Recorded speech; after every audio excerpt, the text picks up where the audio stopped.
Part 1. The Filth Beneath the Castle. Imagine stepping back in time to a medieval town. The streets are narrow, the air thick with smoke, and the stench, oh, the stench is unbearable. Human waste seeps from homes, trickles through alleys, and gathers in deep pits beneath castles and villages. But someone had to deal with it, and that someone was the gong farmer. These unsung heroes of sanitation descended into cesspits at night, armed with buckets and primitive tools, to shovel and haul away tons of human excrement. Paid better than many common laborers, they were nonetheless despised, often living on the outskirts of town because of their foul smell. Real accounts describe gong farmers emerging at dawn, dripping with filth, and sometimes suffocating in the pits they cleaned. It was dangerous, revolting, and yet indispensable. Without them, medieval cities would have drowned in their own waste. Their story sets the tone for the many grim, back-breaking, and stomach-churning jobs that kept the Middle Ages running. Part 2. Blood and Leeches. If the cesspits weren't enough, another medieval profession carried its own nightmare: the leech collector. Medicine in the Middle Ages often revolved around the belief in balancing the body's four humors. Physicians prescribed bloodletting as a cure for almost everything, from headaches to fevers.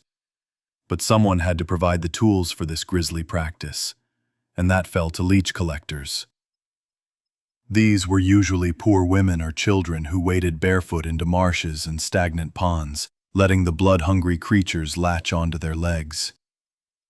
Afterward, they scraped the bloated leeches off into jars to be sold to apothecaries and doctors. The danger was constant, not only from infections caused by open wounds, but also from disease lurking in the filthy water. Historical accounts tell of collectors nearly fainting from blood loss after hours in the swamp. Yet, for all this risk, they were paid meagerly. The sight of these brave but desperate workers, their legs covered in wriggling parasites, haunted many observers of the time. And still, this was only one of many occupations that blended horror with necessity in medieval life. Let's listen to the next part. It will be better and more interesting. Part 3. The Stink of Leather. If you were walking through a medieval town, you could often smell a tannery long before you saw it. Tanners played an important role by transforming raw animal hides into leather, but their work came at a stomach-turning price. To soften and prepare the hides, they soaked them in a stew of animal urine, feces, and rotting flesh. Workers spent hours knee-deep in vats of foul liquid, stirring the hides with bare hands and feet. The stench was so overwhelming that tanneries were usually built far from the town center, often near rivers where waste could be dumped. But even distance couldn't erase the smell that clung to the workers themselves, so strong that neighbors refused to stand near them in church. Chronic exposure to chemicals and filth rotted their skin, destroyed their lungs, and shortened their lives. Yet leather was essential for shoes, belts, saddles, and armor. Without tanners, medieval society would have been crippled. They endured constant misery, branded by their smell, and yet remained indispensable. Their grim lives reveal how necessity often forced people into the foulest corners of labor. Let's listen to the next part. It will be better and more interesting. 5. Part 4. Stomping in urine. Among the many unpleasant trades of the Middle Ages, the life of a fuller was especially degrading. Fullers were responsible for cleaning and thickening wool cloth, a vital step before it could be turned into garments. But the process required a shocking ingredient: human urine. Buckets of it were collected from households and poured into vats where woolen cloth was submerged. Then, fullers climbed in barefoot, stomping and kneading the soaked fabric for hours. The ammonia in urine acted as a natural cleanser and whitener, but it left workers soaked in its overpowering smell. Contemporary records describe fullers working in public vats, their skin raw and blistered from long contact with the liquid. Even after leaving work, the stench clung to their bodies and clothes, earning them a reputation as social outcasts. Yet, the fine woolen cloth produced through this revolting method was prized across Europe, worn by nobles and commoners alike. The irony was cruel. The more people admired soft medieval fabrics, the more fullers had to toil in filth to make them. And this was far from the last job where misery turned into necessity. Let's listen to the next part. It will be better and more interesting. Part 5. Executioner's Burden. Few jobs in the Middle Ages carried the same mix of fear, power, and disgust as the executioner. Tasked with carrying out punishments handed down by lords and courts, executioners were both necessary and despised. Their work ranged from beheadings and hangings to amputations, burnings, and other gruesome public spectacles. Townsfolk gathered in squares not just for justice, but for entertainment, watching the executioner perform his bloody duty. But despite their importance, executioners lived on the margins of society. Families often refused to associate with them, their children shunned, their homes built on the edge of towns. They inherited the stigma as much as the profession. Many executioners came from families where the trade passed down through generations. Mistakes haunted them too. A poorly swung axe that took multiple blows could bring rage from the crowd, sometimes even violence. And yet, their position brought unusual privileges.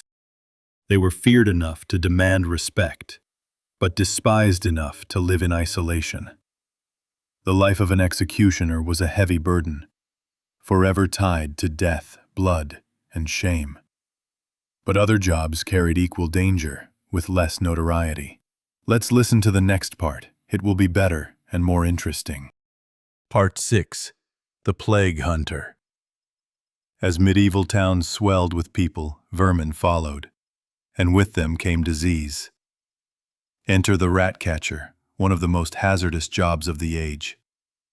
Armed with traps, sticks, and sometimes even dogs or ferrets, these workers hunted rats that swarmed granaries, streets, and homes. At first glance, it might seem like a simple job, but the dangers were immense.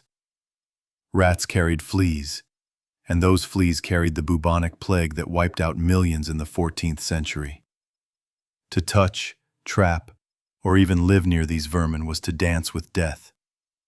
Yet, rat catchers were strangely tolerated, even admired, for keeping towns livable. Some were known to boast about their skills, parading cages of live rats through markets as proof of their service. Still, accidents were common. One bite or one flea could mean a slow, agonizing death. Chronicles from the time hint at entire families of rat catchers lost to outbreaks, sacrificing their own health to keep others safe. Their work reminds us that danger in the Middle Ages didn't just come from swords or wars, but from the smallest unseen creatures. And the next job takes us even deeper underground. Let's listen to the next part. It will be better and more interesting.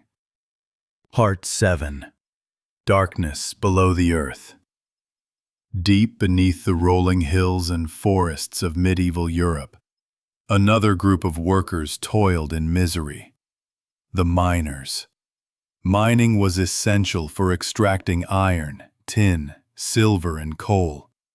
But it was brutally hard and perilous. Miners spent long hours in cramped tunnels, hacking at rock with primitive tools, lit only by dim oil lamps. The air was thick with dust and collapses were common. One misstep could mean suffocation, crushing, or drowning in sudden floods.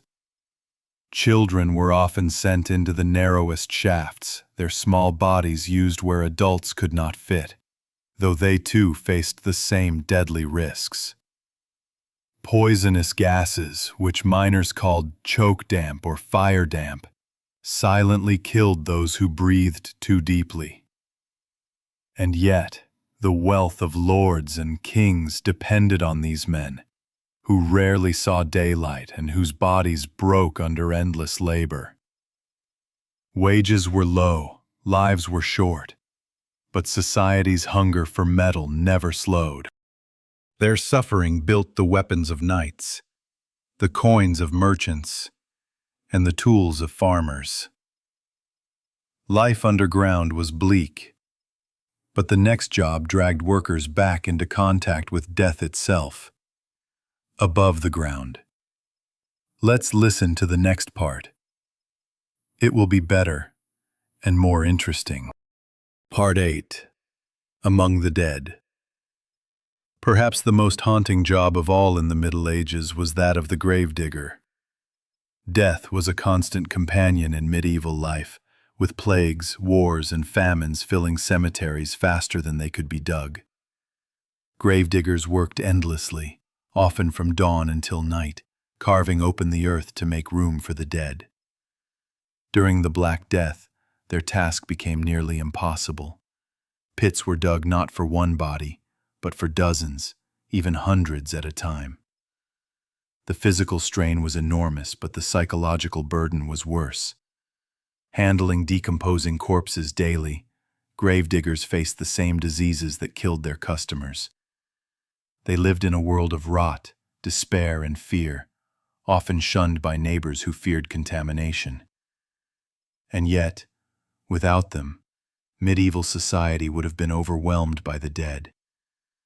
Their silent labor allowed the living to carry on, even in the shadow of mass death. It is here, among the graves, that the story of the worst medieval jobs closes. A tale of survival, sacrifice, and the grim reality of a world far removed from the comforts we know today. Let's listen to the next part. It will be better and more interesting.